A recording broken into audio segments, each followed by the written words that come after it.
Good afternoon, or good morning, or good evening, depending on where you are.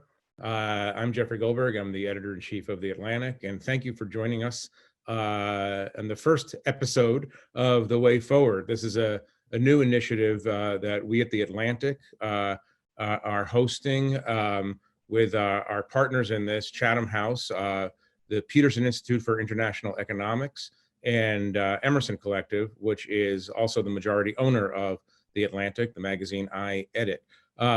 We hope that this partnership will contribute something to the global discussion about where we are and some of the challenges that lie ahead. Just a quick note, we're going to take some questions, so please ask your questions in the Q&A box at the bottom of your screen, and we'll try to incorporate them. This is going to be a little bit of coronavirus speed dating that we got going on here. We have a bunch of very, very interesting people to talk to in the next hour, so keep your questions short. We won't get to all of them, but keep them short and on topic, and we'll try to incorporate them into the conversation. And also in your question, tell us where you're writing from. We have a lot to discuss. So I want to just jump right in, and I want to welcome first Gordon Brown, of course, the former Prime Minister of the United Kingdom, and now the United Nations Special Envoy for Global Education. Prime Minister, are you there? Yes, you are. Yes, indeed. Welcome, welcome. We are so technologically adept; it's unbelievable. Thank you for joining us. Let me just ask you very, very specifically. I think that the framing of this question is the frame that many billions of people have around the world, which is, what do you envision right now to be the clearest pathway forward out of the mess we're in? And you could break that question into two parts: the US, UK, Europe, developed countries, and then I know you've been speaking a lot about issues facing developing countries, sub-Saharan Africa and elsewhere. So if you can take those in two, please do. Well, in sync with the mission of Chatham House, Emerson, Atlantic, and Peterson, I think my theme is that global problems require global solutions. And I would say that such is the mismatch between the boldness of national economic measures and the frugality and feebleness of the global measures that have been taken to deal with this crisis, that we're actually acting as if we've got one hand tied behind our back. We cannot genuinely say at the moment we're doing whatever it takes to solve this health and economic crisis. All we can say is that as individual governments lacking global coordination, we're doing the best we can. And it does remind me of the 1930s and of protectionism and of the lack of leadership then. Churchill said that leaders were resolved to be irresolute, adamant for drift, solid for fluidity, all-powerful for impotence. And Keynes went on to say that politics in his generation was the survival of the unfittest. So we have a real problem, I think, about the lack of global coordination, which is going to prolong this crisis. It may mean that this crisis cannot end properly. It certainly means we cannot fully eradicate the disease that we're facing without coordination. Now, so are you talking about increased globalization? Because that's not exactly the drift of events in recent years and certainly recent days. I would say there are two urgent challenges that we've got to realize we face together. The first is the health challenge, and there cannot be a proper exit strategy without global cooperation. Let me just illustrate this. The search for a vaccine has got to be funded. Now, it may come out of one country, out of one inventor, out of one company. But that's not enough. It's got to be scaled up, developed, mass manufactured, equally distributed. It's got to be available in every continent. And that requires a level of global cooperation and a sharing of resources and a funding of the poorer countries that is simply not there at the moment. Take the other issue that we're facing at the moment, capacity in testing equipment, ventilators, personal protective health equipment. We're competing with each other for a very limited share of capacity when this is a synchronized crisis and we are needing the same equipment simultaneously almost everywhere. What we should be doing is building up by a coordinated plan the global capacity to have the testing equipment, to have all the medical equipment we need. And instead of fighting each other, we should be concentrating on building capacity. Right. And then take the third problem, which again requires global cooperation. And we've really got to think of this as a practical answer to a practical problem, not some abstract debate between globalists and nationalists. if we are to prevent a second and third and fourth wave of this virus coming into the countries that are now experiencing it, we have got to help the underdeveloped health systems of the world cope. We've got to help those countries that have got no social safety nets and can't practice stay-at-home policies, social distancing, not even hand washing in some cases where water and sanitation is so poor. Now, if we do not help these countries, then they will be carriers of this disease back into our own countries. And so the measures that have been announced at the moment are so inadequate to deal with what is probably a $2.5 trillion requirement. Debt relief, 15 billion out of 2.5 trillion. IMF and World Bank resources, it's not the heads of these institutions, they're doing the best. The shareholders have not released what should be around $1 trillion of resources to the IMF and World Bank. And then, of course, special drawing rights, the creation of new international money. So in each case, there is no proper exit strategy without global cooperation. And the global cooperation we need has got to recognize both the flaws in previous attempts at cooperation and the opportunities that now exist. You've got medical, scientific, research cooperation across continents, but we don't have the intergovernmental cooperation that can fund that effort and can back it up. Let me ask you this, is the problem, is a core problem we're facing today that this problem that we're facing, the global pandemic, is simply too large to get our hands around? Or are we facing a crisis of bad leadership? No, we could go to the moon, and we were able to abolish a whole series of We'll talk about the leadership question. Diseases. And so this is a question of willpower.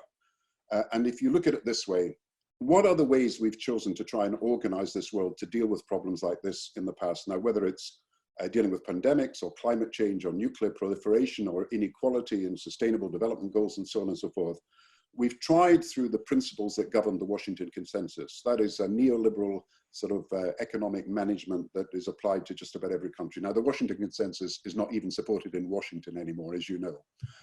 Then we've tried with America first, India first, China first. That's roughly where we are at the moment. Russia first, every country for themselves. But you know perfectly well, that cannot solve a pandemic. That can't deal with climate change. That can't deal with inequality when you're dealing with tax havens, for example. It can't deal with nuclear proliferation.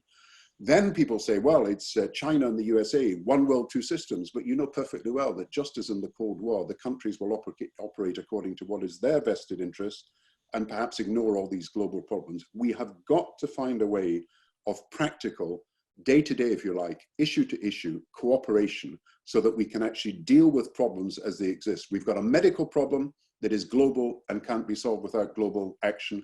We've got an economic problem that is as big as the 1930s, as sudden as any crisis that has hit us, more casualties than often in many wars. And we, even with a 15 trillion stimulus, because there is a lack of global coordination, even when you add up this attempt at underpinning the world economy, it is not going to be enough. And we face a decade and perhaps more of secular stagnation, Larry Summers' phrase, a 1930s phrase coming back to us, if we do not find a way of cooperating together. You need a coordinated fiscal, monetary, central bank stimulus. We are at stage one of this crisis, dealing with employment protection. Stage two will be getting the economies back to growth, and that will need coordinated action. Let me ask you, before we go to one or two questions from our audience, let me ask you one other thing on this leadership question. And pardon me if it sounds parochial, I am sitting in Washington, but is what we're dealing with here a crisis of American leadership? The world has become accustomed, for better and sometimes worse, but often better, since the close of World War II, the notion that the President of the United States will somehow organize the world community to a collective response to a problem. President Obama did this most recently with Ebola. I don't think anybody doubts that globalization is leaderless at the moment. And you can see that the G7, the G20, even the UN Security Council can't even meet and discuss these issues properly because of the tensions between the different countries. But there is also an ideological issue here about what we've assumed to be the way we manage things. And if you look at the assumptions, if you like, BC, before the COVID-19, the balance between risk and security was all wrong in just about every country. We were taking risks and we didn't understand that we were completely unprotected against a pandemic, against poverty and unemployment, which has resulted from it. We assumed a kind of market fundamentalism that suggested that if you just left everything to markets, public bad, private good, then everything would work itself out. And now we're finding that government is not just the lender of last resort, it's the insurer of last resort, it's the provider of last resort. And I think we assumed a sort of narrow, self-interested individualism and didn't understand that a threat that others faced could easily become a threat that we faced. And we could only help ourselves by helping other people at the same time. So there is a sense of having to learn that in the management of this interdependent, interconnected, integrated world, we have to find a better way of working together. So it's not just a failure of individuals, it's a failure to recognize that you've got to go beyond the Washington consensus, beyond the America First nationalism that's gone global, and beyond this idea of one world, two systems. You've got to find a way, even if it's just issue by issue, even if it's just pragmatic, without ideology behind it, you've got to find a way of working together. Let me ask you a short question and get a short answer from you. You've talked about this, that you've used this term vaccine nationalism. Just define that, and what makes you so scared of this? Well, I think it was rumored that President Trump had tried to buy up a German vaccine and simply for the use of the United States of America. I mean, everybody, I think, should be clear that while every one of us wants that vaccine to be available to us, our family, our locality, and our country, you cannot eradicate this virus without that vaccine being available to all. And that's why so much is being done by the scientific and the medical community to coordinate efforts to produce this vaccine and then to mass manufacture it, but they need money behind it. You're not going to be able to equitably distribute this vaccine unless you deal with international patent laws, unless you deal with the privileges of particular companies and countries, and unless you deal with the very difficult task of manufacturing the same vaccine in a host of different countries simultaneously, so it's available to everybody at roughly the same time. And that is a problem of international cooperation that really the governments of the world should be facing up to, and not just the scientists and the medics of the world. All right. Let me ask you in the couple of minutes that we have left, we have a couple of questions from our audience. From Laurie Goering, I hope I'm pronouncing that right, from the Thomson Reuters Foundation. How much does the way forward from this crisis, COVID-19 crisis, have to take into account another fast approaching threat, climate change impact? Absolutely. I mean, each of the problems that I'm identifying that are attached to this crisis are as relevant if you look at the climate change crisis. That the ways we have of governing the world, of making agreements, is not working. So we've got a climate change agreement that's based on a treaty that assumes that everybody has got a will to reach a particular target, but there are no obligations on them to set national targets that do so. They can set their own national targets. There's no ability of us to have an agreement on what targets each country should make and meet that are suitable for the world. So climate change reveals exactly the same kind of problem, that you cannot solve this by a Washington consensus approach or by nationalism or by just China and America getting together. We have to find a better way of working together where we agree on targets that actually become binding on each of us. But you know, when you're talking about the way forward, I'm not trying to suggest that this is the only problem we've got. I mean, the relationship between the individual and the state, between the public and the private sector, between market and society, all these things are going to change as a result of this crisis. The social contract is going to have to be rewritten. It does not fit the needs of the times, particularly when people realize that they're not prepared to risk everything and find themselves either vulnerable to medical diseases or alternatively to poverty and unemployment. Well, you say it has to be doing of that. Will it? But will it be rewritten? Well, that's the question. I mean, what do you think right now? I mean, do you think that this is going to be 2 years from now, we're going to look back at this period as a bad blip, and then we're going back to the way things were? Or do you think this is going to cause some? This is not a global crisis in the ordinary sense. This is a crisis of globalization. This is when we've had a wake-up call that unless we find a way of cooperating better and working together, we will be besieged by problems. Nuclear proliferation. How many more countries are considering proliferating?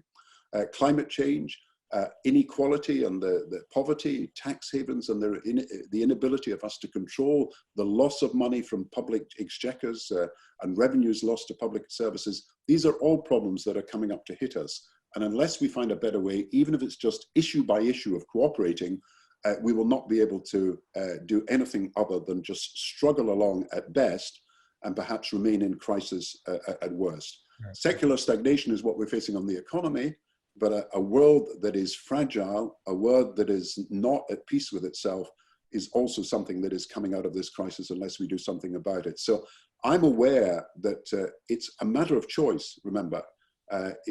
I'm saying we should, and we're going to have to review the relationship between individual and state, the social contract, between public and private sectors. We've got to understand that we can't simply rely on markets for everything anymore. But these are choices that this generation has to make. And I believe that these choices should be before us now. And groups like this discussing these issues can realize that we have to look at the social contract. We've got to look at the role of government, the responsibilities of nation states, and their role in the world. If we don't look at these now, then we'll have failed to do what we should have done after 2009. And I wanted to do was look again at the way we structure our international relations. Right. Well, Mr. Prime Minister, we thank you very much for joining us. We know that you have to go to a meeting in another part of your house, probably in a couple of minutes. But we wanted to thank you very much for joining us today. Thanks so much. No, it's good to talk to you. Thank you very much.